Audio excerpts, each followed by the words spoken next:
Vamos a dejar un minuto y medio de cortesía para que, bueno, pues las personas que les quede algún trámite para incorporarse, pues les dé tiempo y, y comenzamos con la sesión.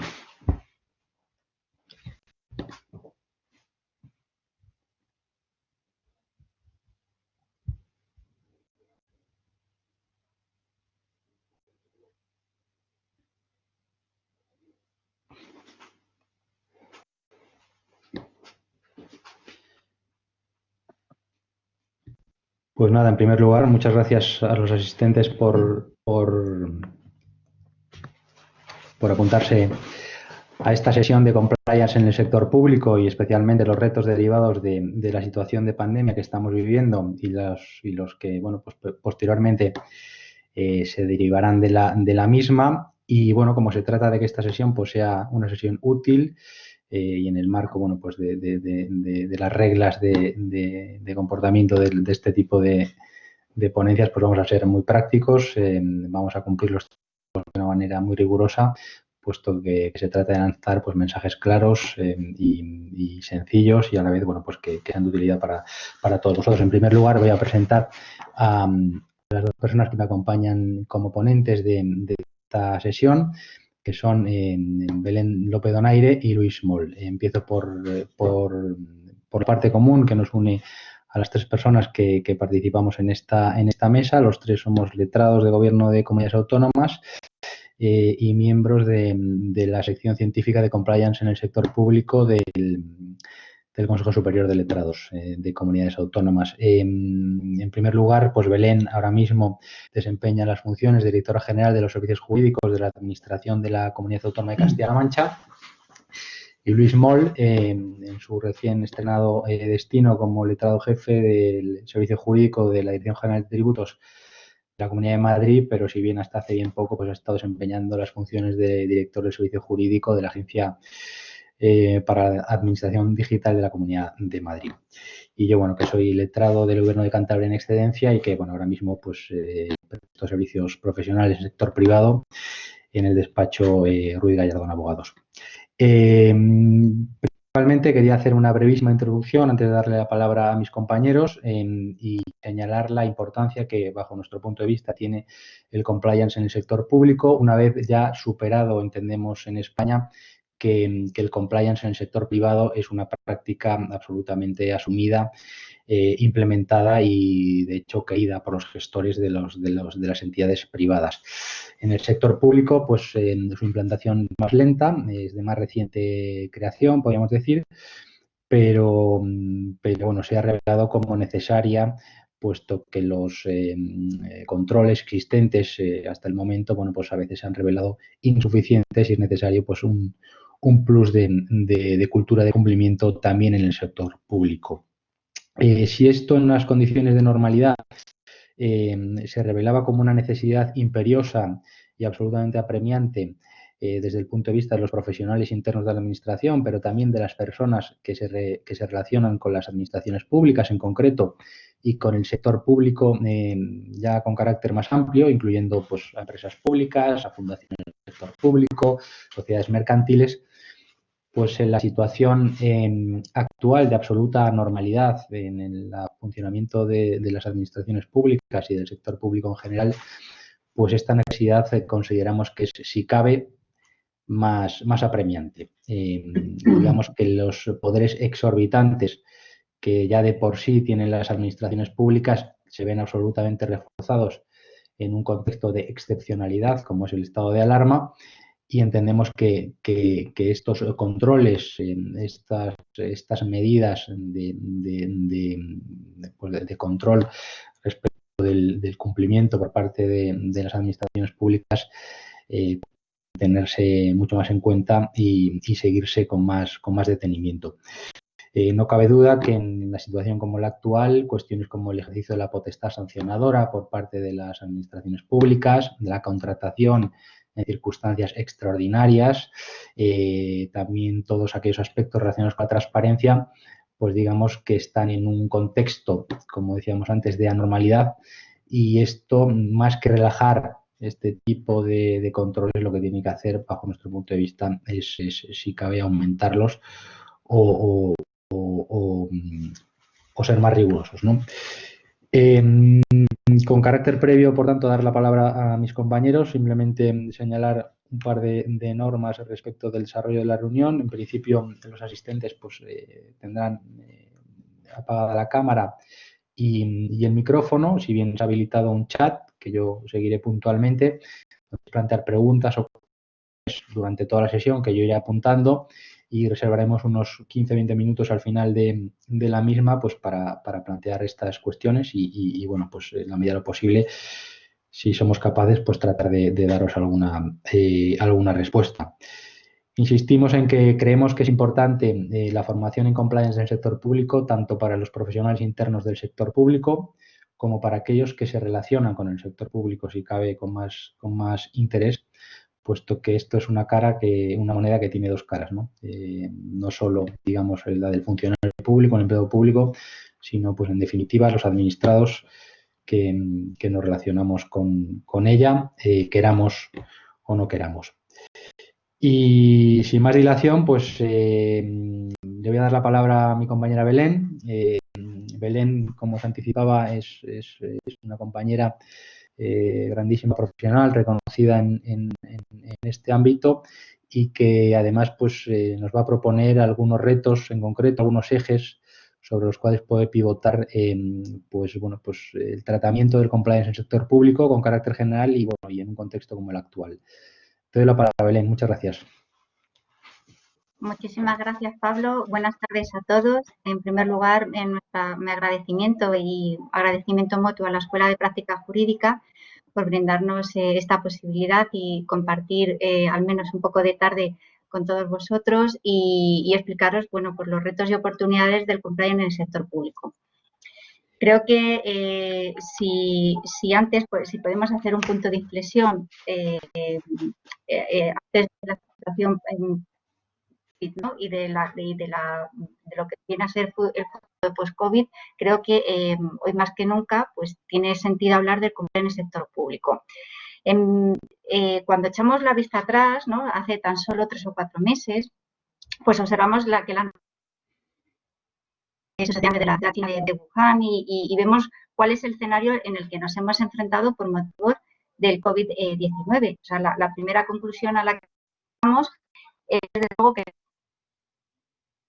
globalizado y que cualquier hecho, aunque inicialmente se limite pues, a un ámbito local, pues puede acabar afectando de manera global.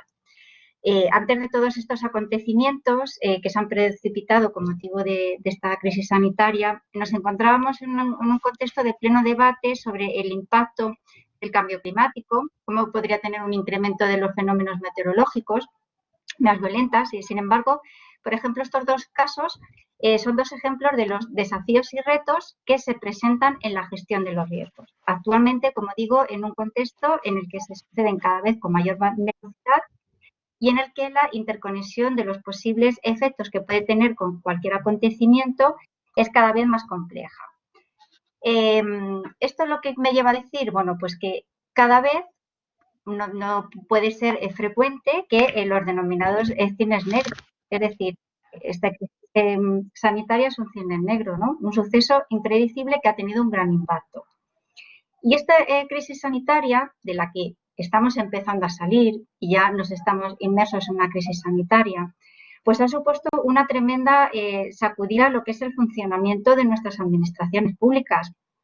En un contexto en el que, bueno, si ya al sector privado ha venido también improvisado, ¿no? Se ha encontrado de una manera como todos, ¿no? Un poco desprevenido, el sector público también lo ha pillado desprevenido, ¿no? No ha sabido, no sé si no ha sabido o es que es imposible anticiparnos. Entonces, yo voy a intentar en estos minutos que tengo unas reflexiones sobre la gobernanza. Los marcos de integridad pues pueden ser un acicate o remedio, ¿no? Pues para superar lo que es esa brecha de desconfianza, porque ya partíamos antes de esta situación de un contexto de desconfianza, de desafección de la ciudadanía a las instituciones públicas. Entonces, bueno, creo que ahora, haciendo un análisis, una reflexión, una retrospectiva de este momento, es bueno hacer una gestión de los riesgos, hacer un paréntesis, analizar y, sobre todo, muy importante, que si estamos ya en una crisis sanitaria unida a una crisis política, económica y social, lo que no podemos entrar es en una crisis institucional, en el que ya, por eso aquí el compliance en el sector público adquiere un plus fundamental.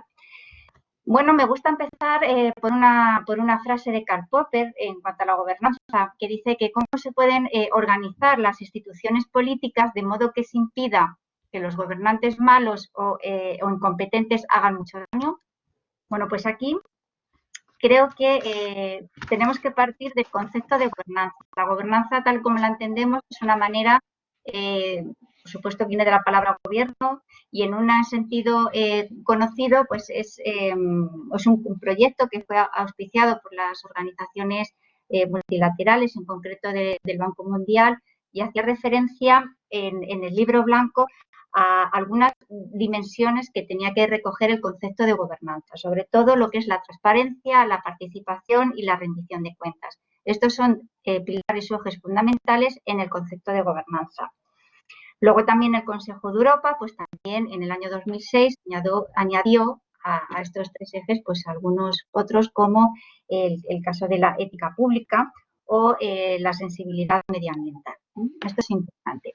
Luego, el concepto de gobernanza, y ya brevemente voy a pasar a lo que son los ejes y los retos, quiero decir, estamos en un momento, y ya lo habíamos iniciado y creo que ahora cobra más sentido, estamos en un momento de cambio, en el que es una manera, no es que de hacer, la gobernanza es una nueva manera de gobernar, de hacer política. Tradicionalmente se ha situado la acción de gobierno pues a través pues, de una visión vertical descendente en el que la cúspide estaba la autoridad, en la base estaban las personas y ahora lo que hace la gobernanza es resituar este concepto de gobierno y lo hace más horizontal, en el que tiene cabida la sociedad civil, ¿no?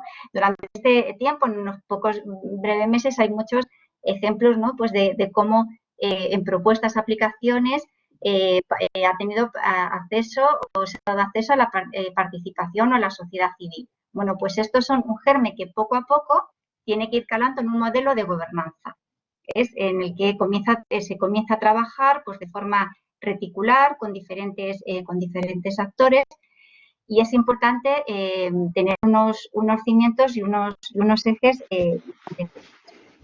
Y uno de los autores que quizás mejor ha estudiado lo que es el concepto de gobernanza es sin duda Innerarity. Innerarity en uno de muchos libros, pero en el último de Política para Perplejos, sitúa lo que es el concepto de la gobernanza como una estrategia para recuperar, habla esta fuerza configuradora y transformadora que tiene que la política parece estar perdiendo. Luego, es una nueva manera que sí o sí las administraciones de todo tipo de tamaño deberían tener en cuenta y replantear el concepto de gobernanza.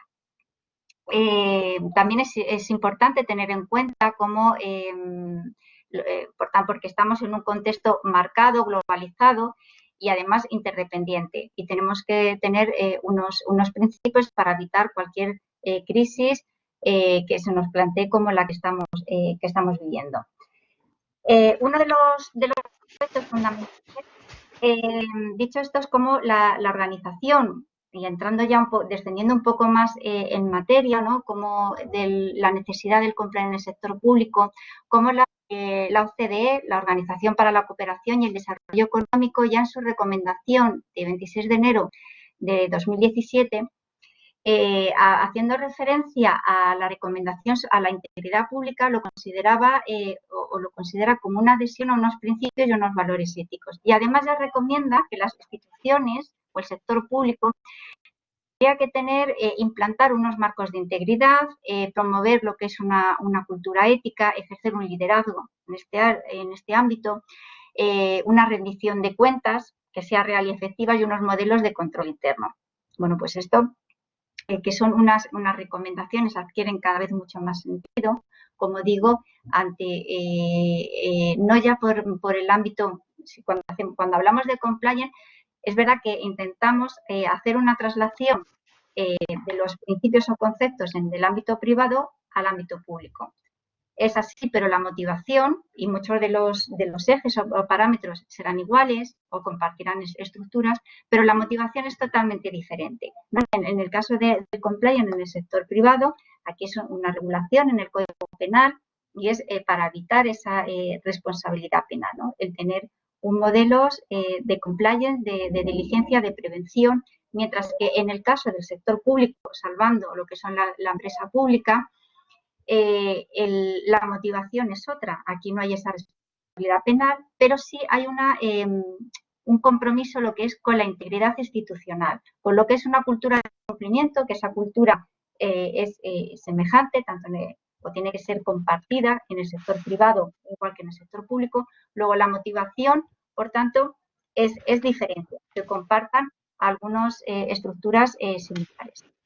Por tanto, cuando he hablado de la buena gobernanza, y lo enlazo con el compliance, es sobre todo para garantizar integridad institucional y el derecho a la buena administración de que gozan los ciudadanos. Derecho que, si bien no está reconocido explícitamente en la Constitución, nuestra Carta Magna, pero sí que se encuentran algunos implícitamente, no explícitamente, pero sí implícitamente en algunos preceptos, como en el artículo 9 o en el artículo 103, cuando la administración sirve con objetividad a los intereses generales. Luego, es un derecho que además está reconocido en la Carta de Derechos Fundamentales, en su artículo 41, y además que algunos estatutos de autonomía pues ya lo reconocen o lo han recogido en los últimos estatutos como un derecho garantía. Por tanto, la administración, el sector público, tiene que tener en mente que no solamente tiene que actuar conforme a la legalidad, que eso se da por sentado, sino que además tiene que ser de una manera ejemplar e íntegra, porque para eso sirve al interés general y por eso es un plus.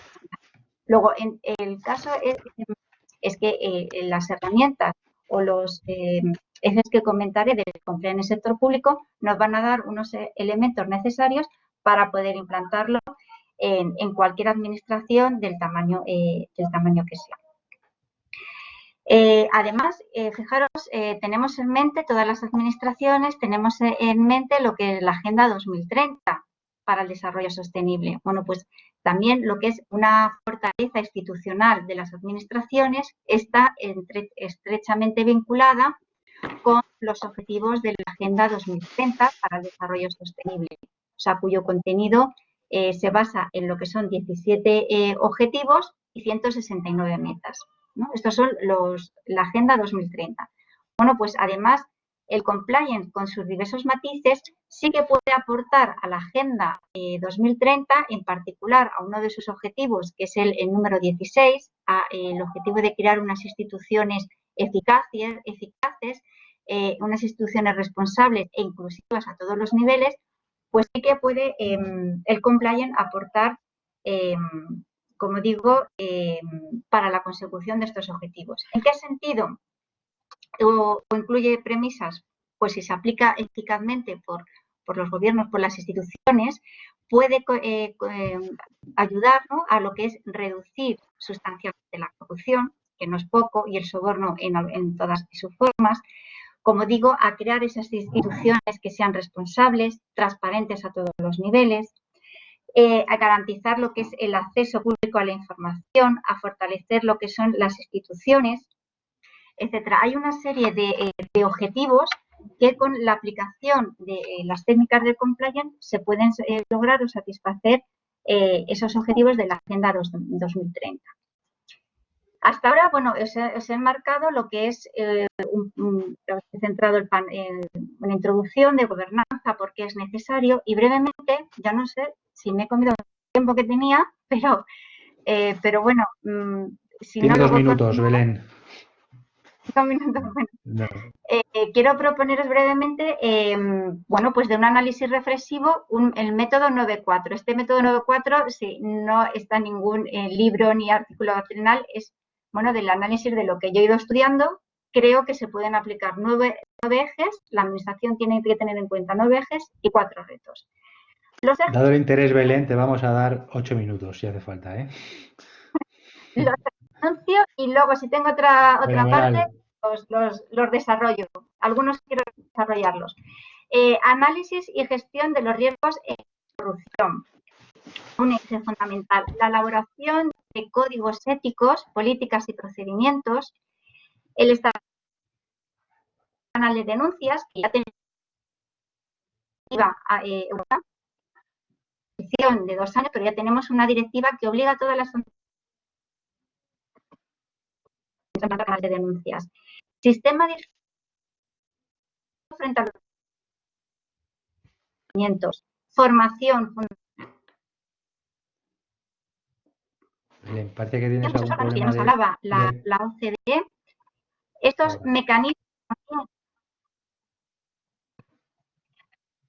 mecanismos adecuados para la rendición de cuentas y, sobre todo, lo que es reforzar los sistemas de control interno. Estos serían los 9 ejes desde mi punto de vista.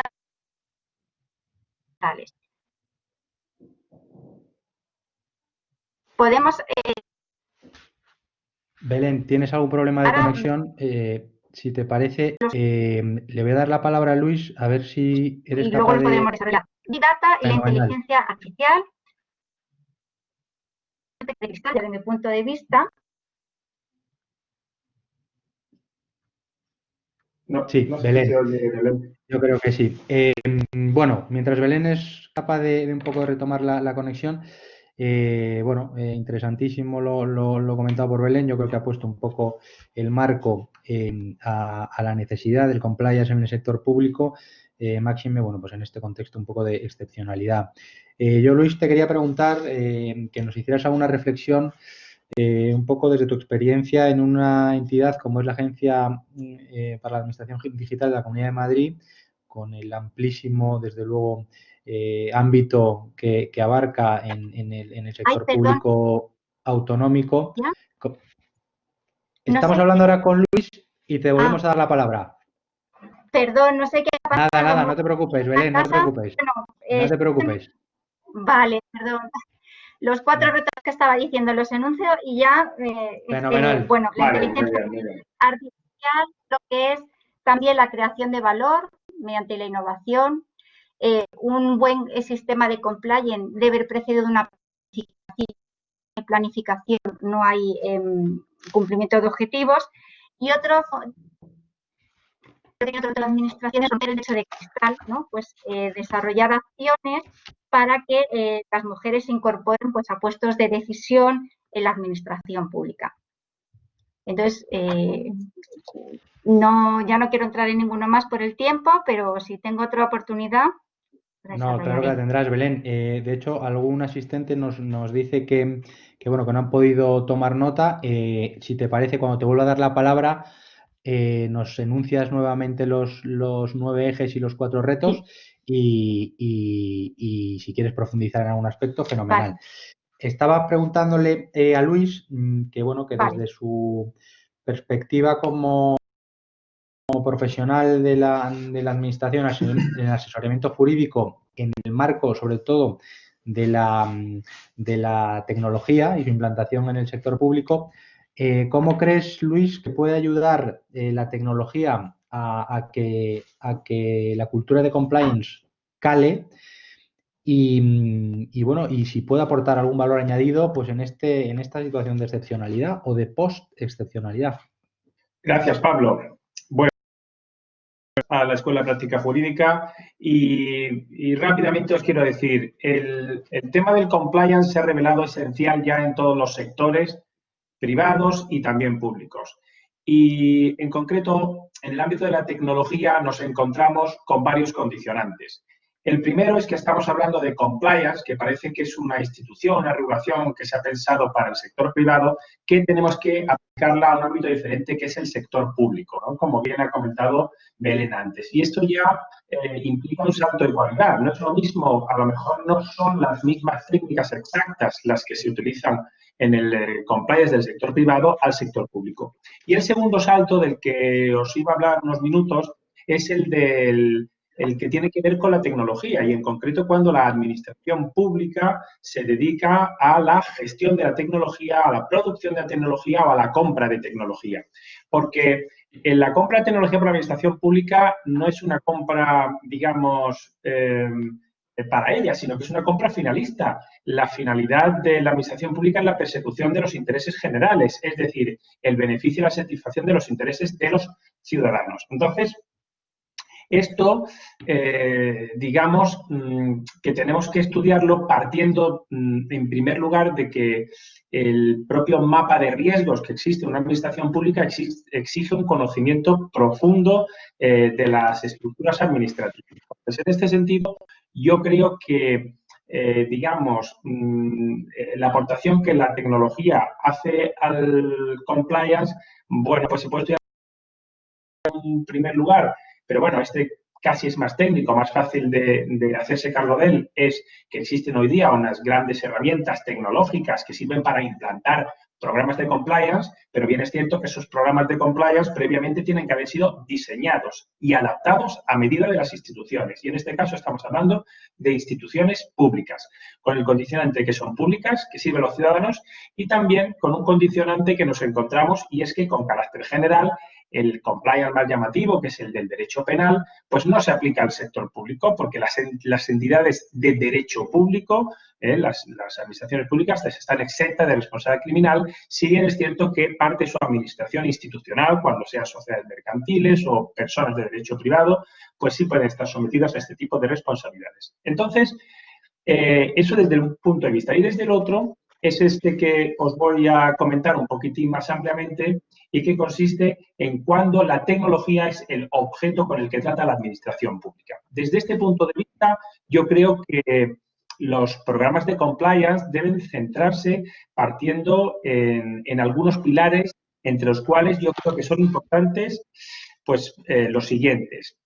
Primero, y muy claramente, es el de las estructuras administrativas. Fíjense ustedes que cuando la administración pública tiene que gestionar la producción de tecnología, el uso de la tecnología, la compra de tecnología, lo primero que tiene que hacer es tomar una decisión de oportunidad, que es la manera en la que va a organizarse. En ese sentido, las administraciones públicas territoriales toman la decisión, porque para eso tienen la competencia, de organizarse, y yo creo que con arreglo a uno de estos tres modelos. El primer modelo sería el de encargar la gestión de la tecnología a un concreto ente público, es decir, centralizar la toma de decisiones, también el conjunto del conocimiento y también la capacidad presupuestaria en un ente público.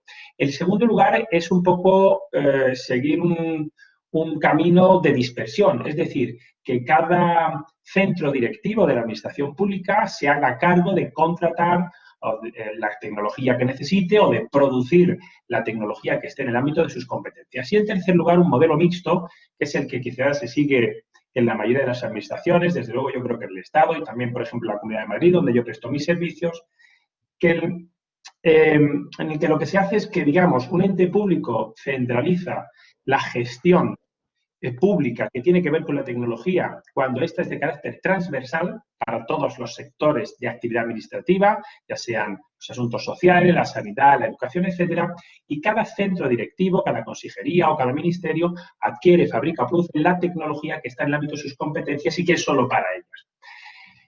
Bueno, esta situación genera multitud de problemas que tendremos oportunidad de estudiar ampliamente, entre otros el de los conflictos en el ejercicio de las competencias, en el que la ley no deja en muchas ocasiones establecido con carácter preciso a quién le corresponde la gestión, la compra de una determinada tecnología. Incluso en materia de contratación pública aparece muchas veces la dificultad añadida de que el objeto del contrato ni siquiera está definido como tecnología propiamente, porque no es lo mismo, a ver si les sé poner un ejemplo, no es lo mismo que les digo yo, adquirir tarjetas de plástico que incorporen un chip, que eso es un contrato de suministro ordinario, normal, que este chip incorpore un sistema de información. Entonces ya estamos hablando de una actividad tecnológica y simplemente el objeto de lo que estemos adquiriendo puede cambiar el ente público al que le corresponde el ejercicio de la competencia con todas las los peligros y los riesgos que entraña que un ente público no ejerza una competencia que le corresponde, más en materia de contratación pública cuando los contratos son nulos y además porque estaría infringiéndose el principio de legalidad.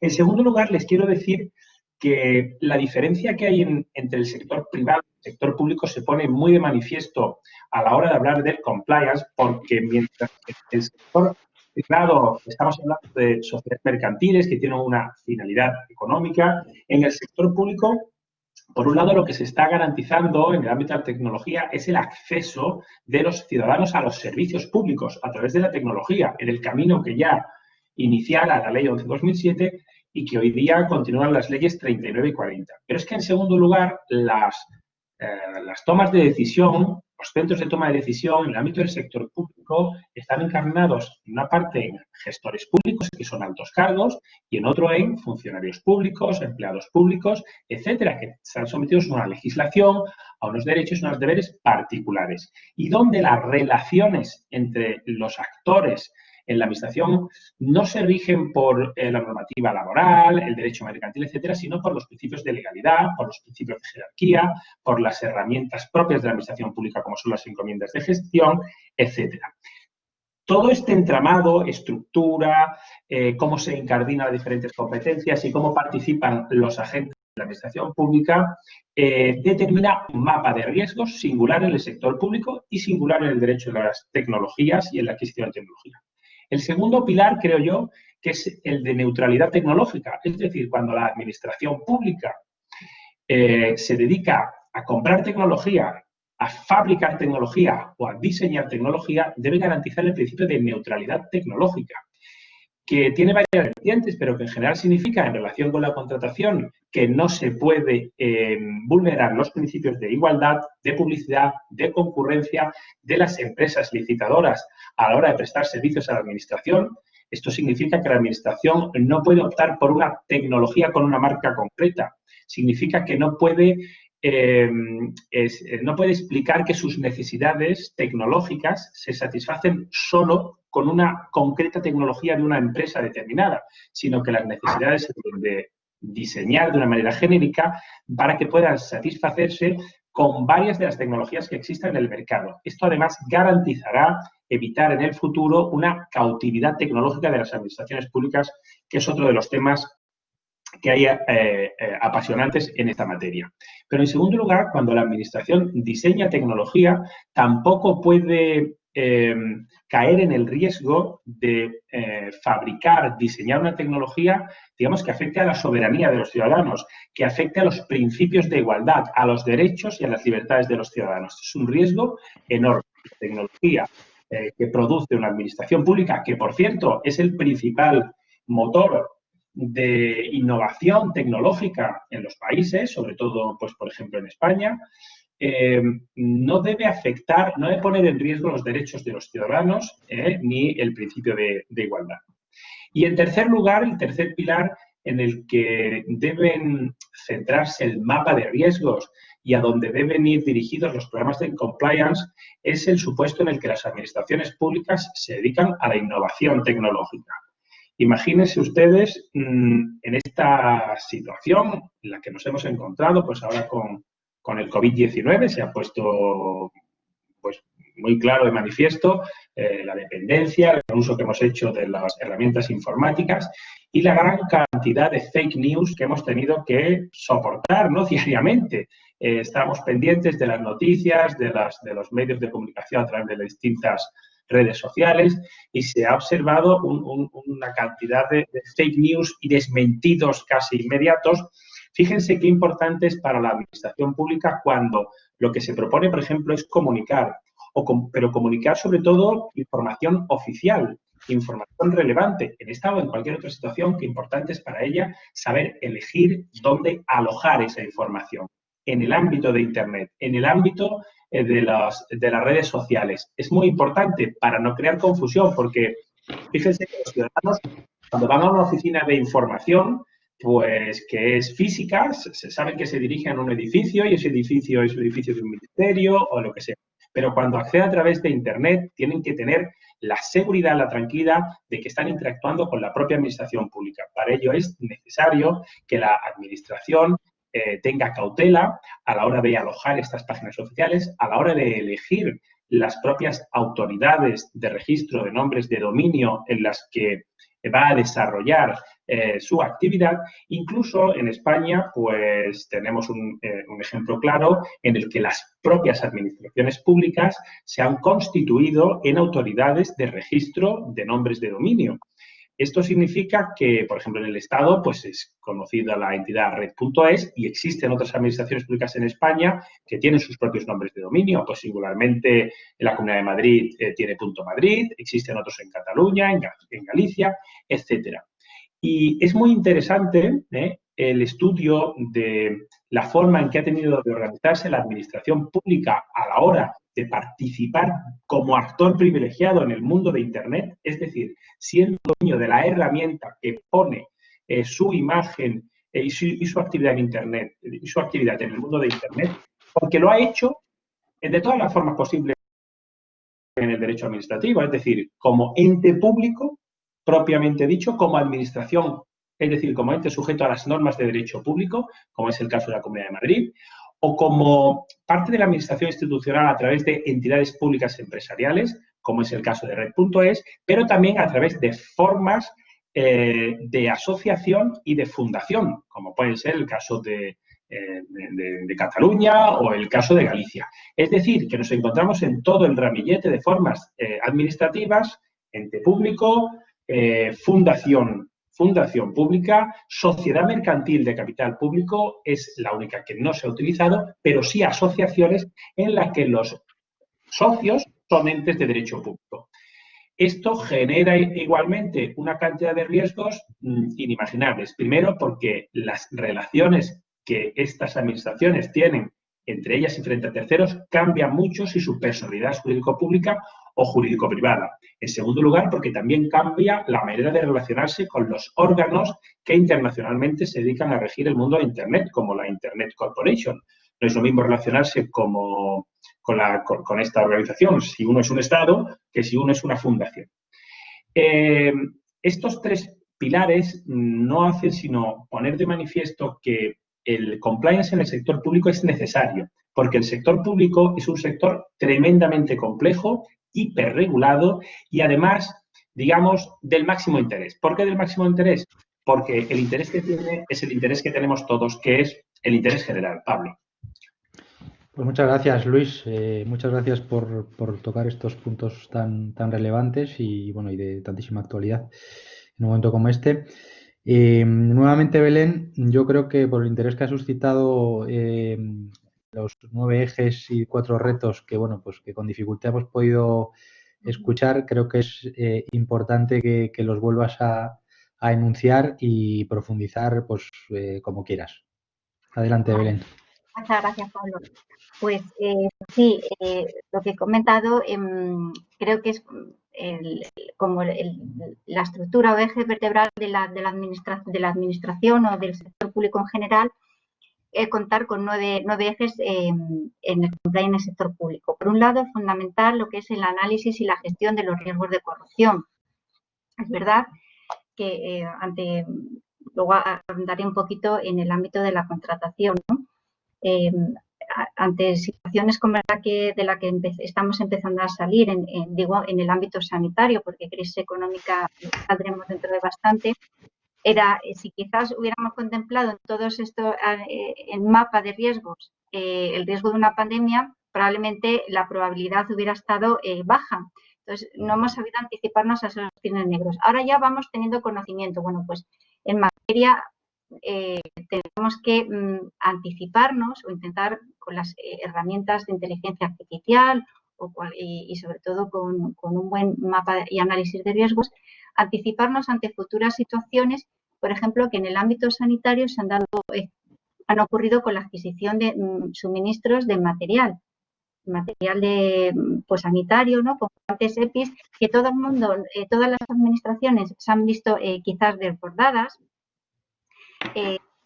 Como digo,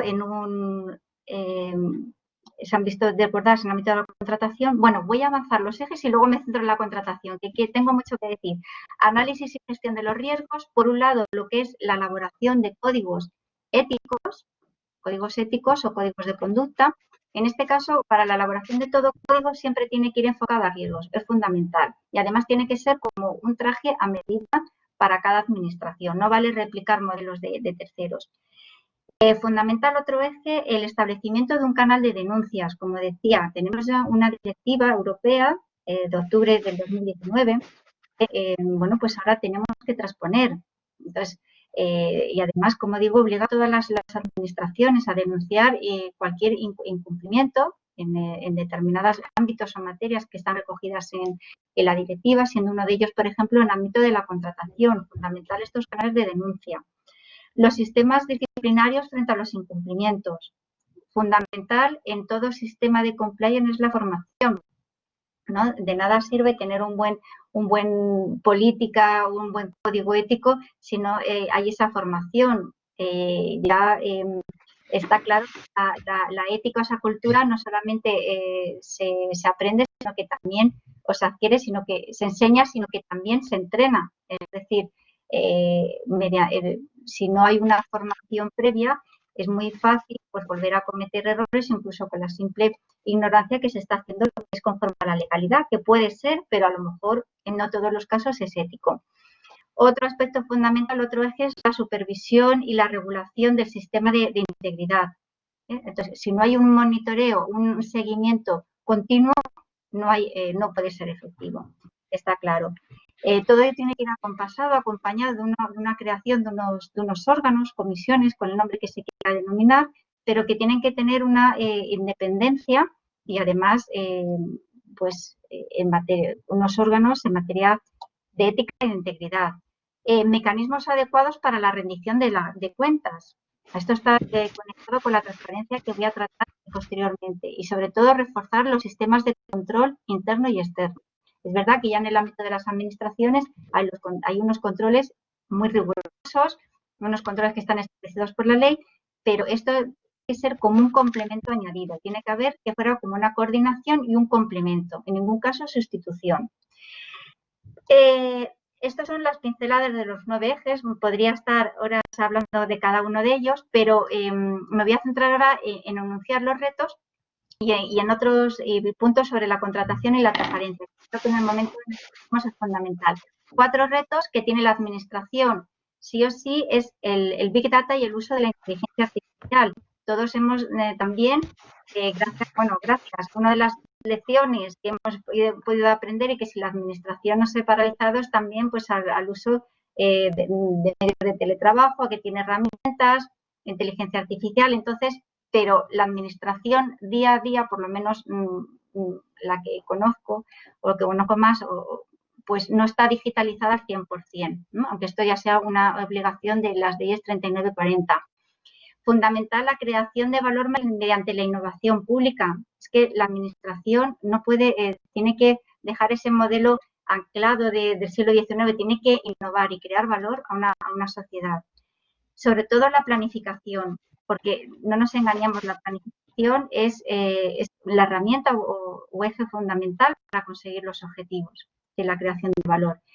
Y otro reto que creo que también la administración pública tiene que afrontar es romper el techo de cristal, ¿no? Desarrollar todas las acciones para que mujeres se incorporen más a los puestos de decisión. Esto ya no digo en el ámbito privado, pero en el ámbito del ámbito público, pues todavía esto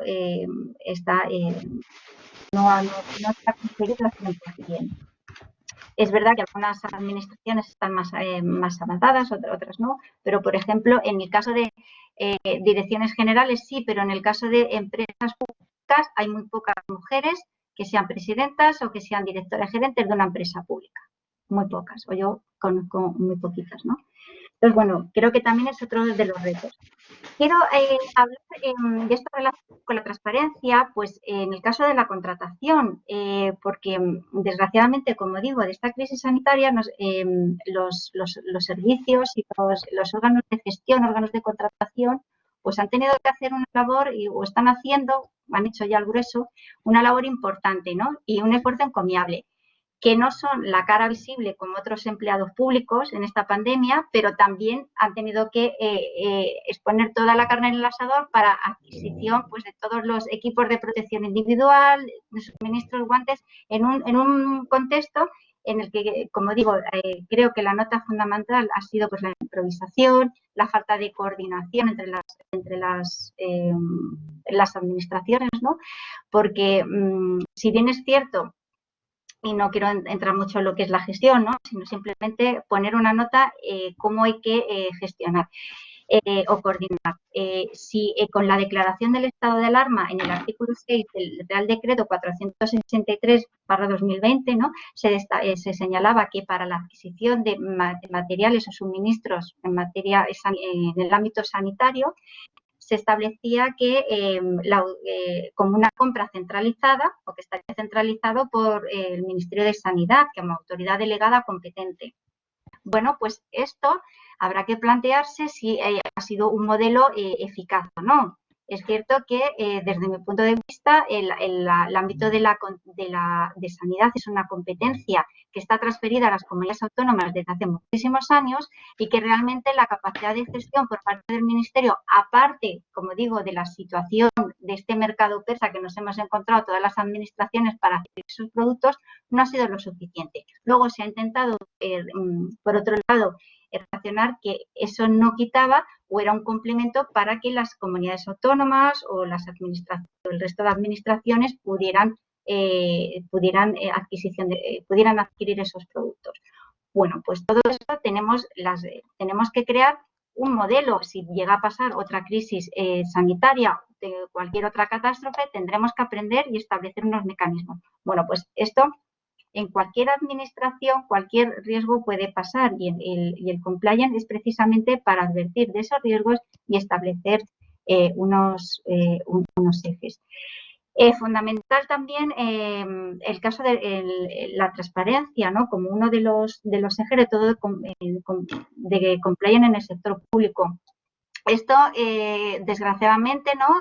Pues la transparencia en estos momentos parece que se ha visto, como dice José Ramón Chávez en su blog, la transparencia amordazada. Se ha producido como una suspensión del derecho de información por la suspensión de los plazos. La transparencia nunca puede suponer, tiene que estar limitada o coartada. Todo ciudadano tiene derecho a saber y no es óbice para que la declaración de un estado de alarma, que precisamente es un momento en el que se requiere por parte de la ciudadanía cuanto más información mejor, no puede suspenderse lo que es la información, ¿no? Y el ejercicio, el derecho de acceso a la información. Vamos a ver cómo en la nota que publicó el Consejo, el Ministerio de Política Territorial, cómo se suspendían, ¿no? Esas solicitudes de acceso a la información, la tramitación precisamente por la suspensión de plazos administrativos, o cómo todas las administraciones han tardado, aunque se están poniendo un poco al día en la publicación de esos contratos de emergencia. Bueno, pues nos tiene que replantear que la transparencia es un eje fundamental. La transparencia no previene, o sea, no es el antídoto, pero sí que es una buena medicina para prevenir la corrupción, o al menos la mala praxis contractual. No podemos caer en las mismas conductas. Sí que quiero destacar una nota positiva de la contratación, porque creo que es ¿Y por qué incido mucho en ello? Porque cuando se estudia el ámbito de compra en el sector público, se tienen que abordar aquellos sectores de mayor riesgo.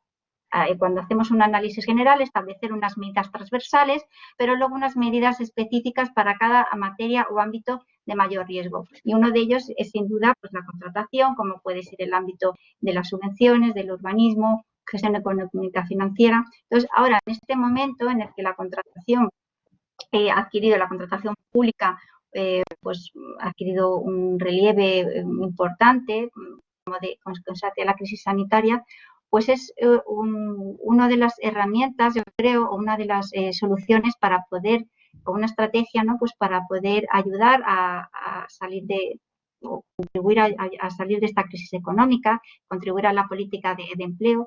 Además, Otro aspecto fundamental es que toca reordenar necesidades, toca revisar lo que son disponibilidades de recursos en todos los ámbitos de la administración, planificar nuevamente pues, a la luz de las nuevas circunstancias que tenemos, porque, como decía, la planificación sigue siendo una herramienta fundamental para alcanzar los objetivos propuestos, y el objetivo propuesto tiene que ser valor público. Entonces, bueno, no sé por el robar más tiempo porque me lío, pero Pablo. Belén, no nos lo robas, nos lo regalas. No, pues simplemente yo creo que lo que sí que se ha puesto de manifiesto, y me gustaría insistir en esta idea, porque a veces cuando se habla de compliance en el sector público, parece que hablamos solo desde la perspectiva del profesional interno o incluso desde el alto cargo, ¿no? Desde el político que, bueno, pues que rige en alguna administración o del personal, digamos, que presta servicios en ella. Pero esto tiene la cara del que está del otro lado, con carácter general de los administrados, pero con carácter más particular de toda cadena productiva que se relaciona con las administraciones públicas y con el sector público. Y todas estas medidas que se apuntaban tanto por Belén como por Luis de planificación, de gestión de los recursos públicos para crear valor, pues al final comprometen o incluyen a los empresarios, a los productores. Y en ese sentido, cómo se tienen que relacionar estos empresarios, estos productores, en definitiva, pues quienes prestan servicios, suministros o realizan obras al sector público, pues tienen que estar también sujetos del mismo modo a unas reglas de compliance en sus relaciones con el sector público, ¿no? Que siempre exigen pues, un plus de rigurosidad y de transparencia, ¿no?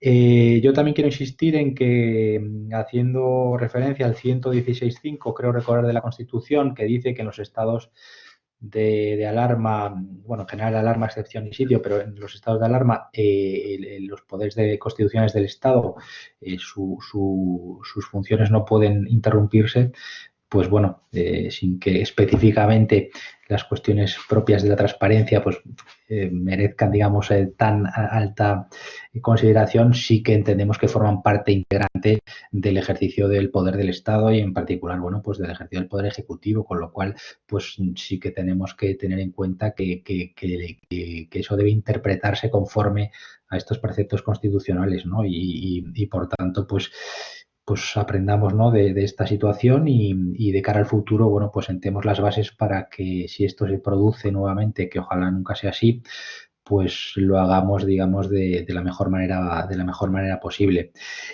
Yo, antes de trasladaros alguna pregunta, que tengo una para cada uno, sí que quería, bueno, pues finalizar un poco el turno de intervenciones agradeciendo también a la Escuela de Práctica Jurídica la oportunidad de tener este webinar, puesto que, bueno, pues la Comisión Académica del Consejo Superior de Letrados colabora desde este curso con la Escuela de Práctica Jurídica y es una relación de la que estamos muy satisfechos por el altísimo nivel de los cursos que celebra la escuela y por hacernos partícipes de bueno, pues su actividad académica. Y en ese sentido, pues nos gustaría también pues trasladaros que durante el curso que viene, pues dirigido por Belén, habrá un curso de alta especialización en materia de compliance en el sector público que creemos que es muy interesante tanto para los profesionales de ese sector como decíamos, para aquellos que se relacionan especialmente con el sector público. Ahí trataremos pues, los límites entre la política y la administración, los delitos contra las administraciones públicas, la protección de datos, las políticas de recursos humanos, la contratación pública, canales de denuncia, bueno, en general todos los aspectos que inciden en el compliance del sector público. Nos pregunta Juan si deberían las administraciones públicas valorar en los procesos de contratación el hecho de que las empresas licitadoras dispongan de planes de cumplimiento. ¿Cómo? ¿Con qué relevancia? Belén, ¿te animas? Bueno, de hecho, ya por supuesto, la ley de contratos actual ya se puede, en el artículo 202 de la ley de 2017, ¿no? Se valora como condición especial de ejecución. Está contemplada la posibilidad de darle valor a lo que es al que tengan establecido la empresa licitadora un programa de cumplimiento. Pero es que además en la ley también se establecen en el artículo 72.5 determinadas medidas relacionadas, orientadas con lo que es la ética, regulación de los conflictos de intereses. Y eso está muy relacionado también con temas de tener programas de cumplimiento normativo, ¿no? Las prohibiciones de contratar, por ejemplo, si la empresa, la empresa contratista o licitadora bueno, pues pudiera incurrir en una causa de prohibición de contratar, si acredita tener implantado un programa de cumplimiento normativo, puede quedar exonerado de esa prohibición de contratar. Luego ya hay mecanismos en la ley de contrato del sector público que sí establecen beneficios de tener a las empresas licitadoras de tener implantados programas de compliance. Otra cosa es que sea la apreciación de esa idoneidad del programa de cumplimiento normativo que recaiga en el órgano de contratación. Esto es otra cuestión y es entrar en arena de otro costal, ¿no? Una arena de otro costal porque, claro, para un órgano de contratación pudiera ser un programa válido y idóneo, ¿no? Y demostrar efectivamente que tiene implantado ese programa de cumplimiento normativo y que no se queda en pues, ética o cosmética, sino que, cosmética, pues para otro órgano de contratación, ese mismo programa de cumplimiento normativo de esa misma empresa pueden apreciarlo, ¿no? Entonces, ese es ahí el problema que puede darse en el momento actual y que muchas pues parte ya de la doctrina consideraba que, bueno, que fuera un órgano, incluso la Junta Consultiva de Contratación, o la oficina, la Eurescon, la que al menos analizara o emitiera un informe. Fenomenal. Vamos a profundizar, Belén, esto en el curso de alta especialización. Seguro que damos cumplida información de cómo profundizar en este aspecto. Nos preguntan también, ¿la situación de pandemia amerita algún plan extraordinario de auditoría o control interno al ejercicio del gasto público? De ser así, ¿cómo ajustarlo a la nueva realidad teletrabajo? Bueno, yo creo que en definitiva lo que nos plantea Carla desde México es, sí, claro, toda esta articulación de contratación de emergencia, ¿no? O de urgencia a la que se ha recurrido pues en un contexto como el de la crisis sanitaria, pues si debe o puede ser objeto de algún tipo de control extraordinario. Yo no sé, Luis, si quieres Mira, pues sí, te voy a contestar porque el tema de la auditoría es muy interesante. Primero, en lo que se refiere al control del gasto, yo la experiencia que tengo es que aun cuando los contratos hayan sido de emergencia, esto, digamos, ha redundado en la supresión de requisitos, plazos, como establece el 120, si no recuerdo mal, de la Ley de Contratos del Sector Público, pero nunca en el control ordinario y exhaustivo económico del gasto que se iba a realizar. El control económico, la experiencia que tengo es que se ha llevado a rajatabla.